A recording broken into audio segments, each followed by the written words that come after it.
Hey there, it's Vishon from Tough Mama Pallet Craft, and I wanted to answer a question that somebody recently asked me. They are wanting to start building things with pallet wood, sort of like what I do, and they were wondering, what are the most necessary tools and things that you need in order to get started?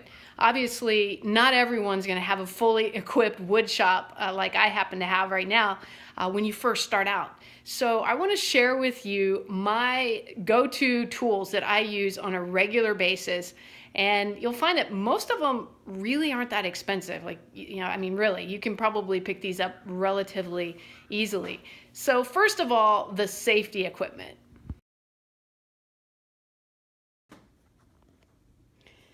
There's four main things that you need in order to be safe when you're working around woodwork.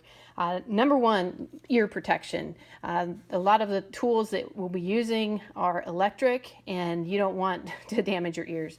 The second is eye protection.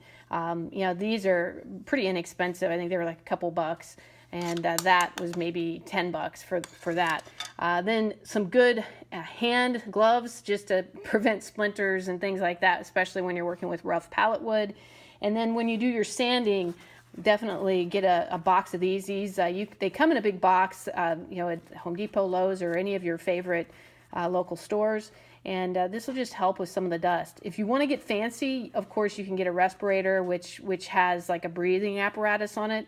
I haven't even invested in one of those yet, but I probably will here soon.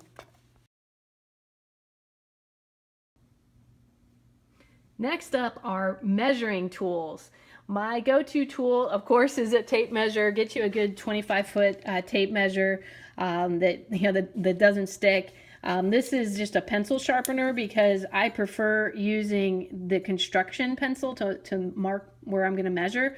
These seem to last a little better than just a regular pencil. The lead doesn't break as easily, and you have to get a special sharpener that'll sharpen square pencils. And then this tool is really great. I don't even know what it's called, but this, you rotate and you can move this to the exact size that you want to measure. So it's really good if you need to cut some straight angles.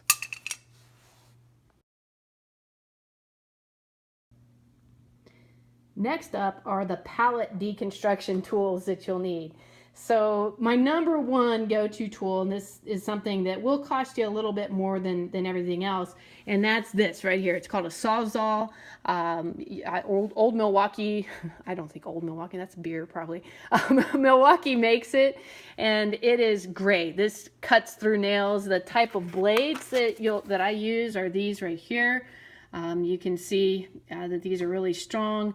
I will give you a little tip on these Sawzall blades. I was burning through them like crazy the first time I started working with pallet wood, and it got really expensive. And then I learned very quickly that if you go slower with the Old Milwaukee, you will find that you don't burn through blades as quickly. So go really slow, and it cuts through metal very easily, and then you don't dull your blade. This tool is really a godsend. If you're wondering what the heck is that thing, it's actually a farrier tool, which is somebody who pulls nails from horseshoes. But you can order one of those online. I'm sure you could get it at like a Farm and Fleet type place. This is really wonderful for pulling those nails right out of the pallets. This is a wrecking bar. I like this better than the round kind. You can stick it right under the board and then use a handy mallet in order to get that underneath the nails and to pop those out. I use a rubber mallet. It gives me a little less shock to my hands when I use it. So that's my personal choice. All right, next up are the building tools. And for building, you will want to invest in three really good power tools. Number one, get an electric drill. These things are great. Ideally, find one that has 2 battery packs so that you can easily swap those out when you're running low. We've gone through several. We burn them out because we use them so much. This was a pretty inexpensive one. I think it came with 2 drills in a pack, and it was only about $100. So check that out. And then you need some kind of sander. It gets really hard if you're sanding by hand. This is a great starter sander that I would recommend. It is an orbital sander. These things, the sanding discs, come in all different grits. I usually use 80 grit on the pallet wood. And it just velcros on there so you can take them on and off easily. And then this does a fairly good job of collecting the dust. It comes right off and you can empty it out as you go. Nice little sander to start with until you can afford a big belt sander. And then of course you absolutely need a nail gun, otherwise you're gonna die. I mean, this has been one of the greatest things because it allows me to quickly build something rather than pounding everything in with a hammer. This is a nice one. It takes several different sizes of nails, and you will, in order to work this, you're going to have to get some sort of air compressor. So this is probably going to be one of your main expenses when you start. You can get a small compressor. Just check around on prices. I'm not really sure what those prices are, but we have two. We have a really large industrial one, and then we have a small one in case the big one goes out. Other tools that aren't as expensive are some needle nose pliers. Those are really great for prying out nails when you miss the board. I would never do that. So I do actually do that a lot. So this is a great way to help pull those out. Also, that farrier tool that I talked about earlier is good for that. A hammer is, obviously everybody needs one of those. This thing, in case you're wondering what this is I think it's called a nail punch. But sometimes when you get nails that pop through the other side of a board and you don't want to cut yourself, you put this on the end of the nail and then using your hammer pound that back into the wood. So it's really been handy for kind of finishing the wood. Along with your electric drill, make sure you get a good set of drill bits. You don't need one as large as this, but you definitely want a lot of different drill bits. This is a good kit.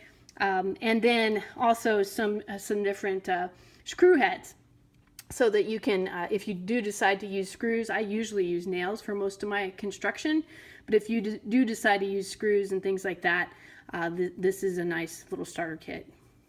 Okay, and I don't know what the brand, Black & Decker on that one. All right. Next up are the finishing tools. So when you are building, it's really important to have a whole set of clamps.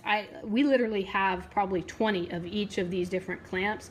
We also have some really huge pipe clamps which can tighten things down that are as big as 3 to 6 feet. So it depends on the type of things you're planning on building. For most of my projects, I use this one, and I don't even know how big this goes, maybe 6 inches. But these are really handy. There's some other kinds that you can get that you have a little handle that you just squeeze and it goes together. But these work just great. So I suggest get a minimum of 4 clamps of different sizes so that you can build and make sure everything's squared off. The other thing is some wood glue.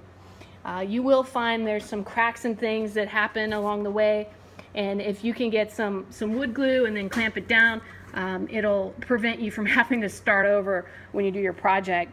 And the other reason that clamps are so important is most of your pallet wood projects are coming from wood that is warped, twisted, and it's not squared off. So you want to be able to clamp those down so that when you nail them, everything is flush. Other than the air compressor and some of the other electric tools that I just mentioned earlier, the next 2 largest expenses that I would recommend is to get yourself a good miter saw. This one is very nice. This is the one that we use, but there are others that are not nearly as big as this that will work just as well. So, do whatever you can with your budget, but definitely invest in a miter saw, an electric miter saw. It saves us so much more time than using like a hand saw or something like that. Another major major expense that I would recommend getting as soon as your budget allows is a good table saw. This one actually is quite old, and you can see it's not as safe probably as it should be. My husband removed the safety guard on this because it kept getting caught on the wood. I'm sure they make table saws that are much more safe than this one, and I wouldn't recommend removing this safety guard if you get one. But the table saw is great for cutting wood lengthwise, which becomes really important when you need you need precise measurements for certain pieces of furniture that you might make out of pallet wood. So that's it. Those are the main tools that I would recommend.